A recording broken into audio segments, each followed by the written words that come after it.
ইসরায়েলের মাটিতে একের পর এক F-22 র্যাপটর যুদ্ধবিমান নামিয়ে দিল আমেরিকা। ইরানের সঙ্গে উত্তেজনা বৃদ্ধি পেল আরও।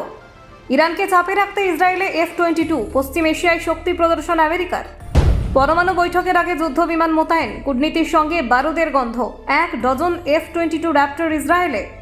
উত্তেজনায় ফুটছে পশ্চিম এশিয়া। আলোচনার টেবিলেও কড়া বার্তা, ইরান ইস্যুতে পেন্টাগনের বড় পদক্ষেপ। ব্রিটেন থেকে উড়ে সরাসরি ইসরায়েল, মার্কিন যুদ্ধবিমানের নতুন সমীকরণ। মোদির সফরের মাঝে সামরিক চমক, কৌশলগত বার্তা কি তেহরানকে দেওয়া হচ্ছে? দেখুন, ইরানের সঙ্গে ক্রমবর্ধমান উত্তেজনার আবহে পশ্চিম এশিয়ায় নিজেদের সামরিক উপস্থিতি আরও জোরদার করল আমেরিকা। প্রায় 12টি আধুনিক যুদ্ধবিমান বন্ধুরাষ্ট্র ইসরায়েলে পাঠানো হয়েছে বলে আন্তর্জাতিক মহলে জোর চর্চা শুরু হয়েছে। এই পদক্ষেপকে কেবল প্রতিরক্ষামূলক নয়, বরং একটি স্পষ্ট কূটনৈতিক বার্তা হিসেবে দেখা হচ্ছে। মার্কিন সংবাদপত্র দ্য নিউ ইয়র্ক টাইমস জানিয়েছে, পাঠানো যুদ্ধবিমানগুলির মধ্যে কয়েকটি ইতিমধ্যেই ইসরায়েলের মাটিতে অবতরণ করেছে। সূত্রের দাবি, এগুলি অত্যাধুনিক স্টেলথ প্রযুক্তি সম্পন্ন বিমান, যেগুলি শত্রুপক্ষের রাডারে ধরা পড়া অত্যন্ত কঠিন। ফলে এই মোতায়েনকে অত্যন্ত তাৎপর্যপূর্ণ বলেই মনে করা হচ্ছে। চলতি সপ্তাহে পরমাণু চুক্তি নিয়ে ফের আলোচনায় বসার কথা রয়েছে আমেরিকা ও ইরানের।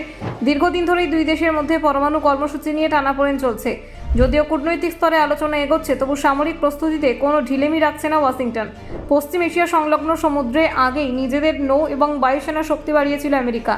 বিমানবাহী রণতরী, ক্ষেপণাস্ত্রবাহী যুদ্ধজাহাজ এবং নজরদারি বিমানের উপস্থিতি বৃদ্ধি করা হয়। সাম্প্রতিক সময় ইরানের কাছাকাছি আকাশসীমায় মার্কিন যুদ্ধবিমানের টহলও বেড়েছে। এবার ইসরায়েলে একসঙ্গে প্রায় 1 ডজন F-22 র্যাপটর পাঠিয়ে সরাসরি শক্তি প্রদর্শন করল পেন্টাগন। এই বিমানগুলি পঞ্চম প্রজন্মের স্টেলথ ফাইটার জেট বা আকাশ যুদ্ধে অত্যন্ত কার্যকর। শত্রু প্রতিরক্ষা ব্যবস্থাকে ফাঁকি দিয়ে দ্রুত আঘাত আনার ক্ষমতা রয়েছে এগুলির।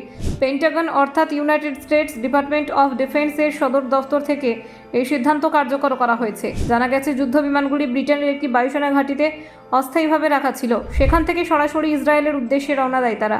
গত বছর ইরানের একটি পরমাণু স্থাপনা লক্ষ্য করে মার্কিন বাহিনী হামলা চালানোর সময় F-22 র্যাপটর ব্যবহার করা হয়েছিল বলে আন্তর্জাতিক সূত্রের দাবি। সেই সময় এই বিমানগুলি তেহরানের আকাশসীমায় প্রবেশ করেছিল। ফলে বর্তমান মোতায়েন অতীতের সামরিক পদক্ষেপের ধারাবাহিকতা বলে মনে করছেন বিশ্লেষকরা।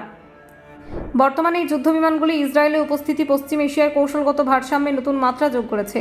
ইসরায়েল দীর্ঘদিন ধরে ইরানের পরমাণু কর্মসূচি নিয়ে উদ্বেগ প্রকাশ করে আসছে। মার্কিন সমর্থন তাদের অবস্থানকে আরও শক্তিশালী করবে বলেই ধারণা করা হচ্ছে। এই পদক্ষেপ এমন এক সময় নেওয়া হলো যখন ভারতের প্রধানমন্ত্রী নরেন্দ্র মোদী ইসরায়েল সফরে রয়েছেন। ফলে আঞ্চলিক কূটনৈতিক সমীকরণ আরও জটিল হয়ে উঠেছে। আন্তর্জাতিক মহল নজর রাখছে এই সফর ও সামরিক মোতায়েনের মধ্যে কোনো কৌশলগত সমন্বয় রয়েছে কিনা। অনেকে মনে করছেন, আসন্ন বৈঠকের আগে ইরানের ওপর চাপ বাড়ানোর লক্ষ্যে এই শক্তি প্রদর্শন। আলোচনার টেবিলে বসার আগে সামরিক প্রস্তুতির বার্তা দিয়ে আমেরিকা বোঝাতে চাইছে, প্রয়োজনে তারা কঠোর পদক্ষেপ নিতে প্রস্তুত। মার্কিন বায়ুসেনার অবসরপ্রাপ্ত লেফটেন্যান্ট জেনারেল ডেভিড এ ডেপতুলা বলেছেন, এই মোতায়েন অত্যন্ত তাৎপর্যপূর্ণ। তার মতে এটি শুধুমাত্র প্রতিরক্ষামূলক নয়, বরং একটি কৌশলগত বার্তা। ব্যুরো রিপোর্ট, অজানার দেশে।